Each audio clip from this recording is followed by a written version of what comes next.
वर ओबीसी संघर्ष समिती यांच्या वतीने नगर परिषद 2025च्या नगराध्यक्षपदाच्या निवडणुकीकरता आजच्या सभेला संबोधित करण्यासाठी उपस्थित माझे राजकीय मार्गदर्शक माननीय खासदार ओमदादा, आमचे दुसरे राजकीय मार्गदर्शक माननीय कैलासदादा,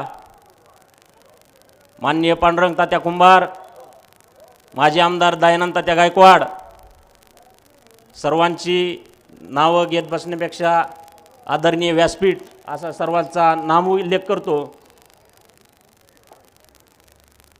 बांधवांनो, ही नगरपालिकेची निवडणूक तब्बल 4 वर्षानं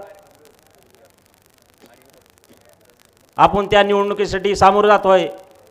या 4 वर्षात या नगरपालिकेवर पूर्ण महाराष्ट्रातल्या नगरपालिकेवर प्रशासक होतं, परंतु मी जास्त न बोलता दोन्ही दादा आपल्याला सविस्तर मार्गदर्शकांना मी एवढंच सांगतो, आज जी या ठिकाणी उमेदवार नगराध्यक्ष पदाचे असतील किंवा नगरसेवक पदाला भारतीय राष्ट्रीय काँग्रेस आणि शिवसेना उद्धव बाळासाहेब ठाकरे पक्षाचे जे उमेदवार उभे आहेत, त्यांनी या 4 वर्षाच्या काळात त्यांच्याकडे कुठलंही पद नसताना, कुठलीही सत्ता हातात नसताना यांनी सातत्यानं सामाजिक कार्यातून या लोकांच्या सेवेत कायम राहिलेले आहेत।